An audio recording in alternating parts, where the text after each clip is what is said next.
Today we're going to start 3rd John. We did do 2nd John a while ago, so we're doing everything backward.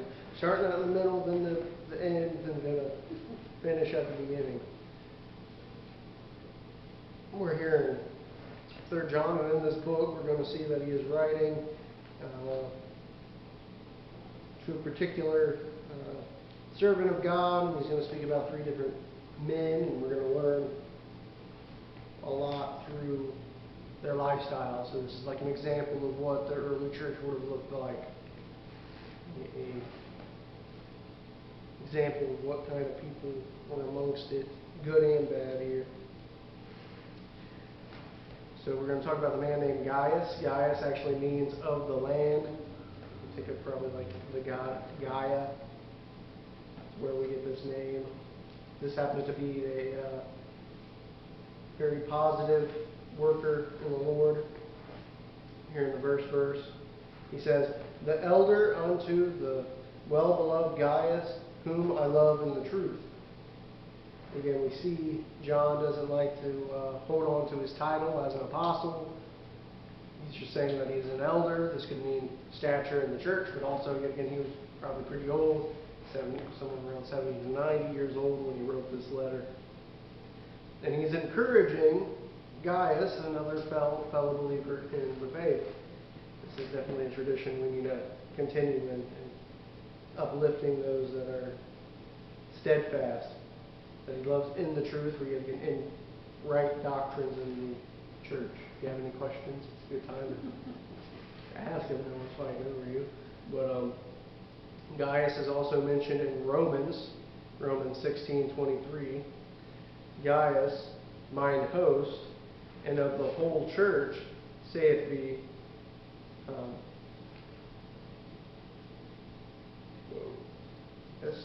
Eusebius, the chamberlain of the city, saluteth thee, and, these are strange names, Queptius, a brother. And again, it's saying that he was very hospitable when people would come into town. These traveling teachers, ministers, if you will, he would test to see if they were, again, in sound doctrine, and he would actually keep them in their homes. And again, back then there wasn't hotels to stay at. It was really the brethren that would take them in. And even the hotels at the time, you can think about like when Mary and Joseph went into Jerusalem. All the inns were full, they were overflowing, and what they would have looked like would be like a big open room, and you would lay down. You would just lay down and slept there with like 20 other people. They weren't very clean, were well taken care of, to be honest. It was pretty sad. So to show hospitality, they would take in believers into their own home.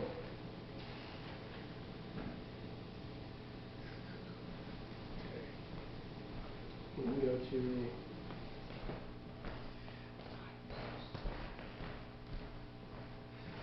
to verse 2 here. "Beloved, I wish above all things that you might prosper and be in health, even as thy soul prospered." This is a pretty famous verse we can think of. A lot of people quote this, that God wants us to be in good health, but there's that qualifier there of, as your soul prospered, which would give us an implication that Gaius, even though he was very generous, he let people into his house, he was very well spoken of by the rest of the church, he probably wasn't in very good health. And we can sit back and think about a lot of people that may have served the Lord in poor health. I think of a lot of those people who wrote some of our hymns. Yet again, they were bedridden for years, 30 plus years. And their contribution to the kingdom is a hymn that we still sing like 120 years ago from now. So someone that couldn't even go out of bed, their desire to show God as desirable, as lovely, and joyous, even though they couldn't even get out of their bed. So he seems to be of poor health, and this guy is praying. His desire is to see that his health improve, as his spiritual life is already extremely well-to-do. Everyone had a good report of him. And it says, your health may be taken away from you, but there's always still a means in which you can serve the kingdom of God. This is something we can take out of that. A lot of people, when they get ill, they wonder, why me? When we should think, how can I still serve? This reminds me, on one way or another, 1 Timothy 4:8. For bodily exercise profits little, but godliness is profitable unto all things, having promise of the life that is now and of that which is to come. We can think about a society, we're coming up to near the end of the year before we know it. Christmas is going to come swinging by, then you're going to have New Year's. And what happens at New Year's? Everyone's going to say, I need to go hit the gym. I'm too chunky today, so I'm going to hit the gym. But as we always say here, we need to think. It says, physical exercise benefits little. We actually know that physical exercise or proper dieting actually can help your health quite a bit. But it says the more desirable thing, the thing that should alter your life way more than being in health and prospering in that, is your spiritual life. You'd be surprised how many people will spend their time working out and concentrating on their physical health. They don't give even a portion of that time to the Lord, attending church or reading the Bible. These may be the same people that would be complaining, well, why do I need to go give my tithe to the church, but they're willing to pay a monthly fee to join a gym, to get a trainer. And if they're done with that, because here again, no one really keeps that New Year's gym resolution, and they know that, so there's actually fees to get out of your membership. That either the membership, or people will spend thousands of dollars on gym equipment to have in their own home. Or diet supplements, or nutritional products. yeah. Just think about it in the church, though. Think about the example. Pastor is supposed to be your gym instructor. She's supposed to lead and guide you in your walk. Tithing is probably not as much as how much it would be if you went and bought your gym equipment, you went and paid your supposed monthly fees, and with the church, if you're trying to lead, we don't say, hey, you got to have this, you got to end your contract, so you got to get paid out of it, or something like that. You don't have that. But you can see here where, think about spiritual things. Spiritual things touch stuff that isn't physical. It touches the hearts and minds of people. You can just be on a diet and be grumpy all day. I can't eat a pizza. I can't have ice cream. That would make me upset. I'm just saying. That would make my emotions worse. And that's probably why people go in cycles of eating more food than if I would have just worried about my spiritual walk and had my emotions right. Maybe if my emotions right, maybe I can deal with that whole eating too much aspect. They are directly related. Yeah. Because a lot of people emotional eat. I know I do. I eat when I'm happy, sad, mad.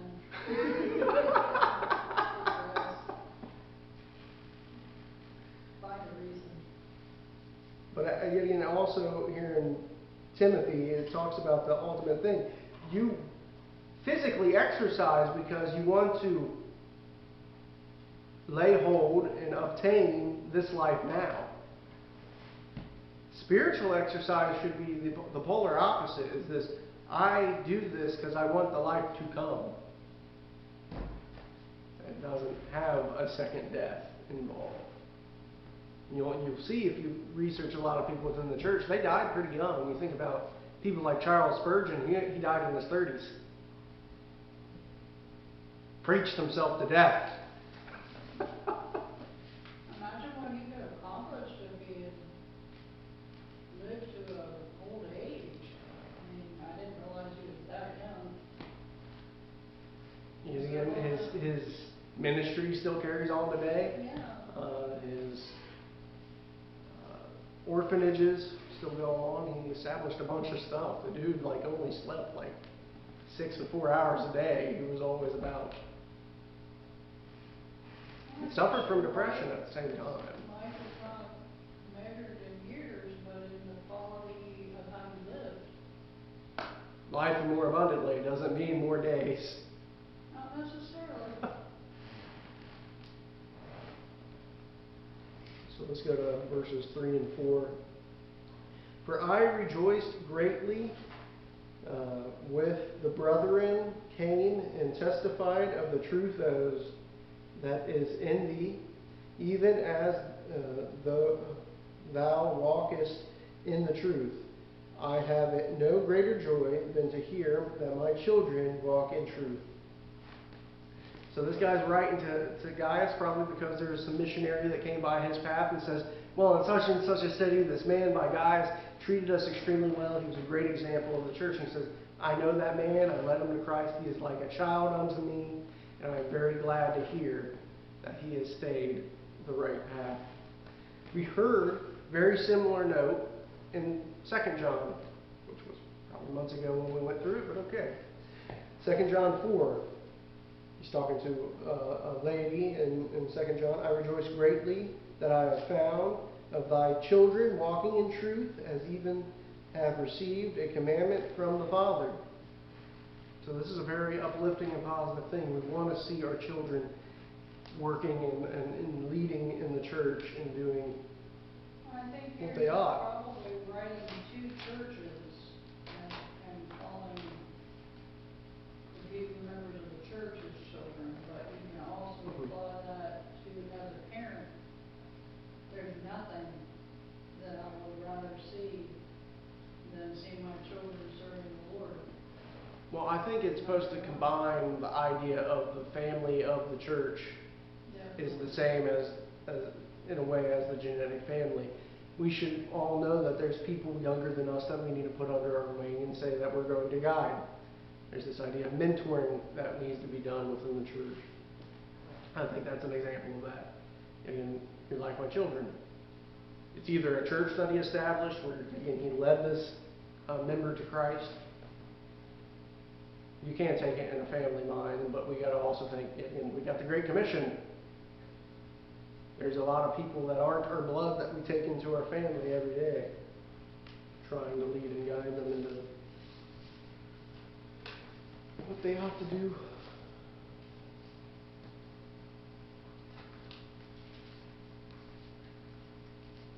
Let's go to verse 5.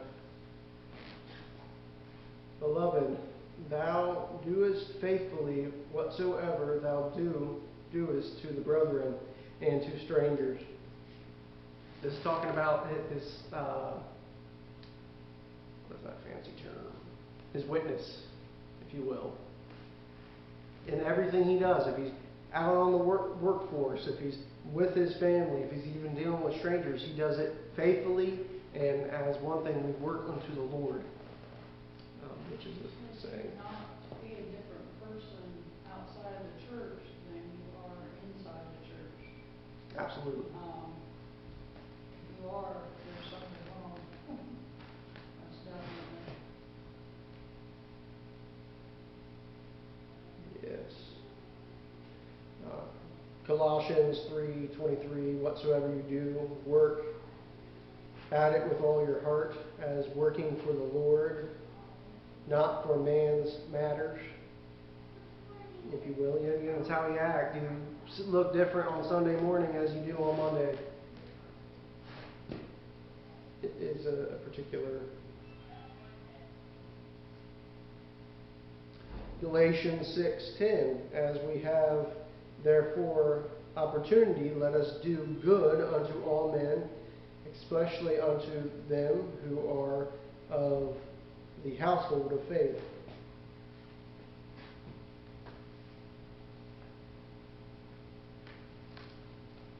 These particular verses that draw more light onto it. So let's go to verses 6 and 7 of 3 John. which have bore witness of thy charity before the church, whom if thou, being forward unto their journey after a godly sort, thou shalt doest well, because that it is for his name's sake they went forth, taking nothing of the Gentiles. So he's talking about how he has done to essentially the traveling teachers, the missionaries, if you will. He has done charitable to them. Yet again, he let people into his own home to keep them safe. He probably sent them off with some sort of financial ability to help them travel. He made sure that he enriched the gospel to go out. That's why we give to certain mission efforts, if you will. And he says he does it not because who these people are. It's not because it's Samaritan's Purse and it's Billy Graham's legacy. No, he says it because it is for his name's sake, for God's name's sake, that they go out. And they took nothing of the Gentiles, and how we translate that is not necessarily non-Jews, but this idea of non-Christians. Should we really expect non-Christians to give money towards the gospel? Would their money even be respected to go out and fulfill the kingdom? Will God magnify it and use it for such? I don't think that's necessarily the case. I remember when we did the book, the cookbook, we were kind of troubled by it. There's a lot of people outside of our church that donated some things to it. It's like, should we really expect them to amplify that? Yeah, that's like my daughter Cindy. She doesn't come to church, but she always tries to help out. Mm. She buys She stuff. does, she's super supportive, a wonderful person. I don't know if she's given her heart to the Lord, but there's a lot of people that have a heart for our church and do good deeds. What about Tim? That's kind of where we are at. Tim, my son Tim, him and his wife sold over $1,500 worth of cookies and Buckeyes for the church. I would like nothing better than to see them serving the Lord. They've got a soft spot for the church, but they're not here. I don't know how to take it. Again, I'm overdue to study the whole don't like the church, but I'm Christian thing. I need to do it just for him. But he says they took nothing from, again, the Gentiles, non-believers that are around them. Again, because it's for the sake of God, his name's sake. So I was going to go and look up a few verses about that whole namesake. The name of God, again, was so sacred that they didn't even say it. They didn't pronounce the name of God. That they just used the Lord as a way. They just used letters where you couldn't even read them. It was so fearful to use the name of God. It really stands for its actual essence, where it is being, if you will. But we got stuff like in 1 Samuel 12:22, for the Lord will not forsake his people for his great name's sake, because they please the Lord to make you his people. Psalms 23:3, he restoreth my soul, he led me in the paths of righteousness for his name's sake.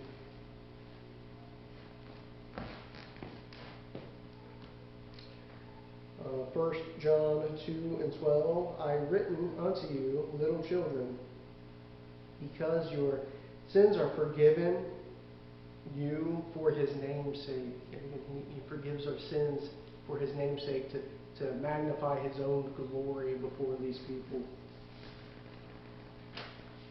He does a lot of stuff for his honor, his own name's sake. Let's go to 8 here in John. We therefore ought to receive such, that we might become fellow helpers to the truth. This reminds me a lot of when we did 2 John. So here it says, those that are going about the gospel, really true in their doctrine and winning souls, the missionary, if you will. We need to help them, because if we help them, we can be co-workers with their actions, right? We can be fellow helpers of the truth, carrying out the gospel.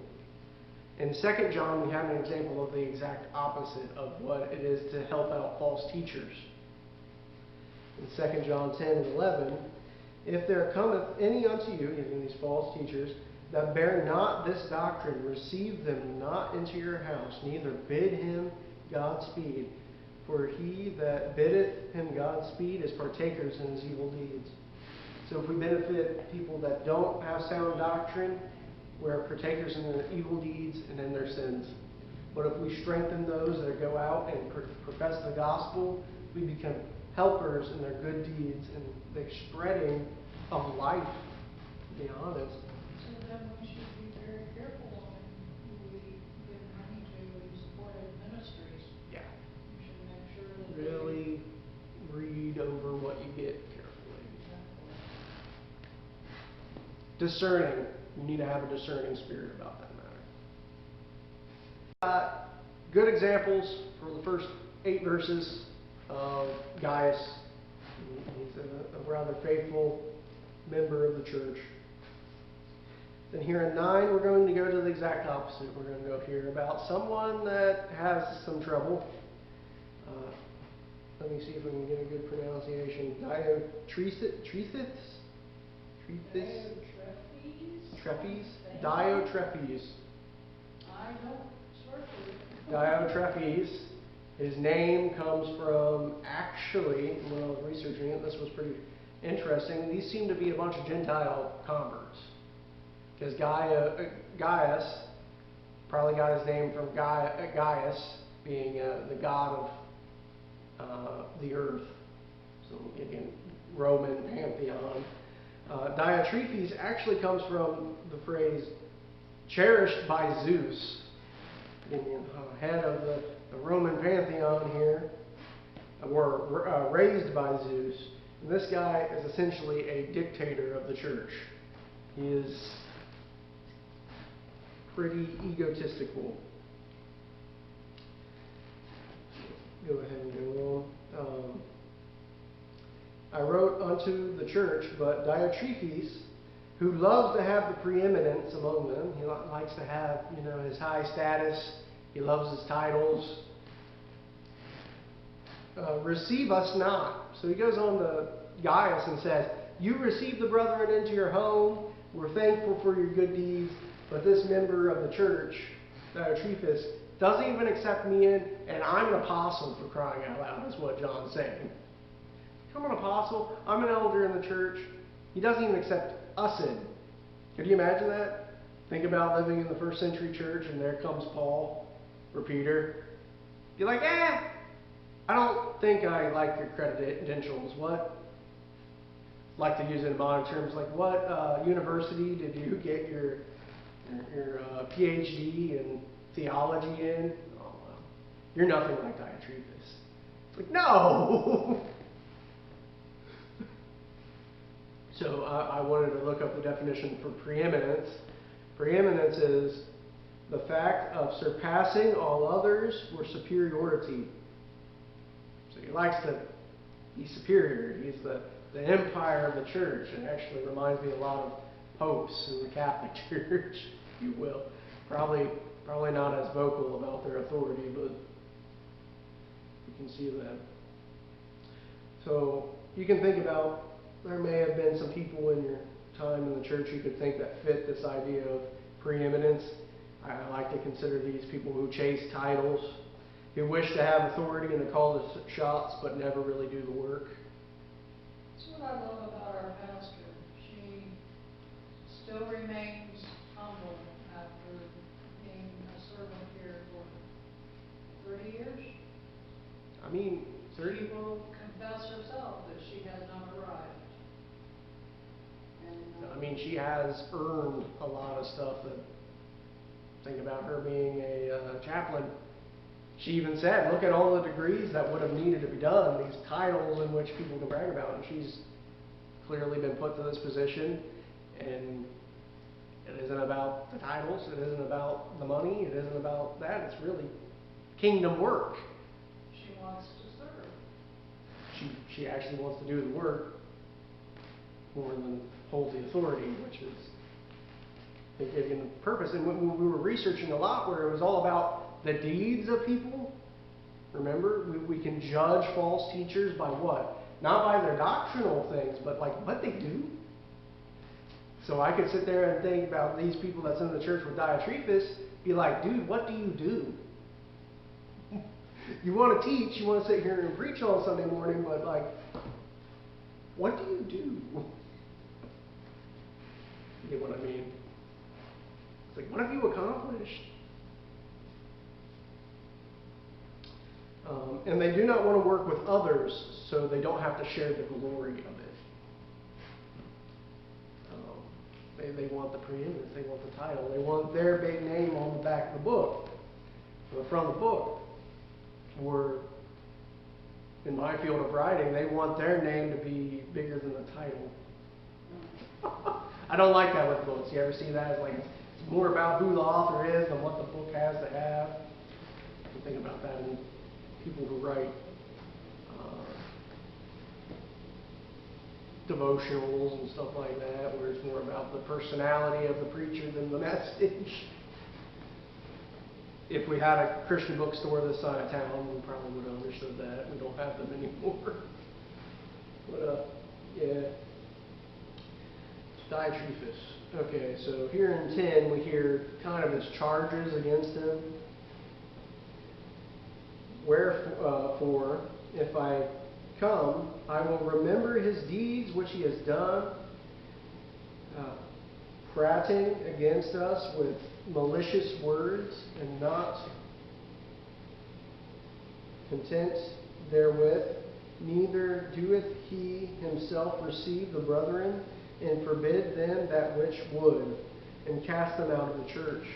Just think about it. Can you imagine? It's like, no, let the preacher man come and stay at our house for a couple of bit before he goes off to the next town. Says, no, we're kicking you out of the church for that. You shouldn't have nothing to do with this godly man.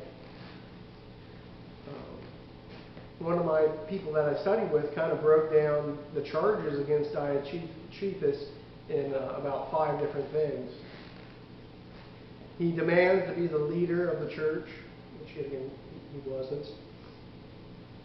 2, he refused John, an apostle. Think about it. Could Peter come by and be like, I refuse you, I don't get your credentials? That's insane to me.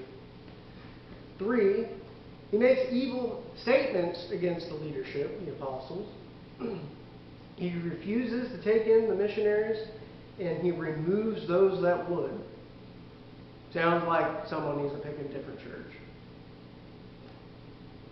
This one guy.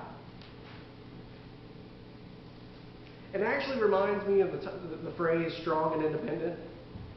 I don't like this phrase. I think it's very disgusting. Strong and independent. Thus, you can't work with anybody.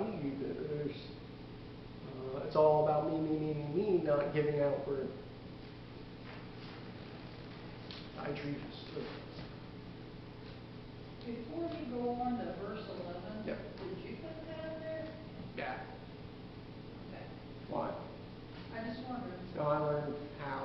Okay. It's always Timothy. I thought it might be a huge coincidence. No, not this time. Not this time. Okay. This was like considered a cornerstone verse, so I put it up there. To verse 11, Beloved,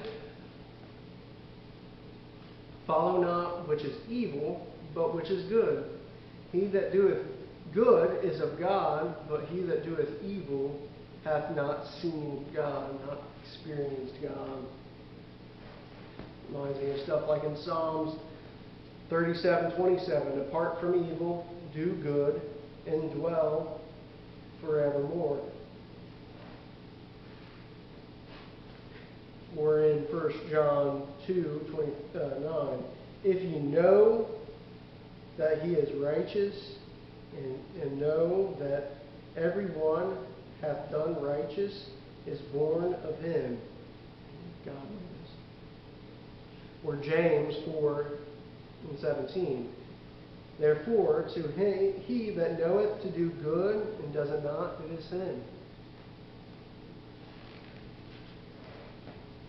And if you keep abiding with these evil people, you keep listening to them, you're going to be partakers in their evil deeds, and thus it will be sin unto you. But you need to know what is good so you can be righteous, right before God, and everyone that does righteousness is getting the glory of God.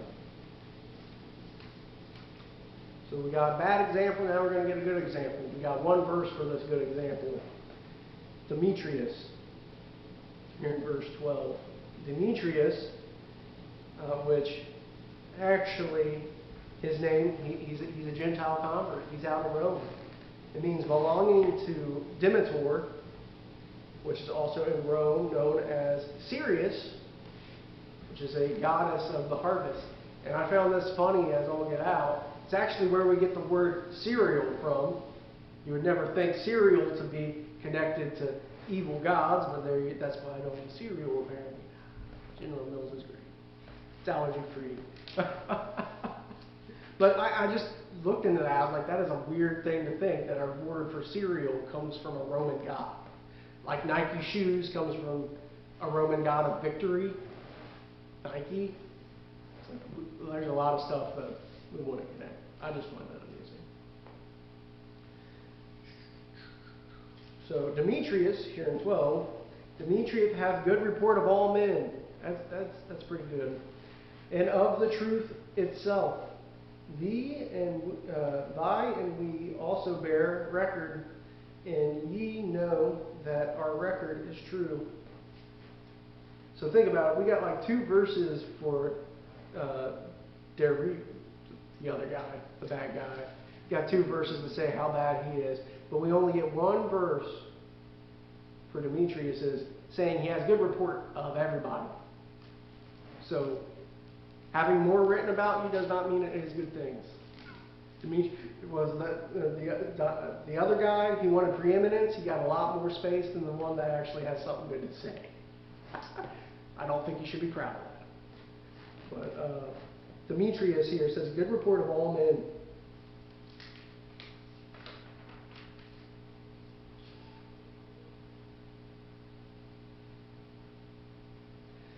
In Deuteronomy, so you're in the Old Testament laws, Deuteronomy 17 and 15, it actually says, one witness shall not rise up against a man for any iniquity or for any sin.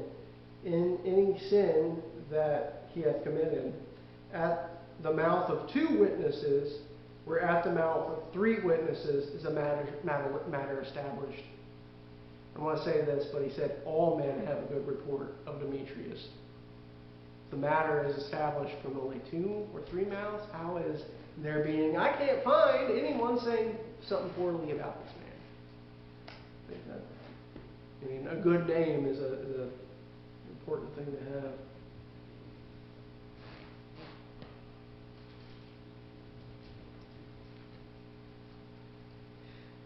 Having a good report of you is a need for being a deacon or a member of leadership within the church. 1 Timothy 3 and 7, moreover, he must have a good report of him that which are without, lest he fall into reproach and the snares of the devil. Let's go ahead and go to 13 then. I have many things, and this is in closing, I have many things to write, but I will not write with ink and pen unto thee. Here in 14. But I trust that I shall see thee, and we shall speak face to face. Peace be unto thee, our friends. Salute thee. Greet the friends by name. Again, these are one of these great endings, and he says, I want to earnestly come to you. I don't want to just write in pen. I'm telling you, when we did it over the internet, it wasn't the same. If I would write to you via a book, it's not the same as being personally together for having our joy fulfilled and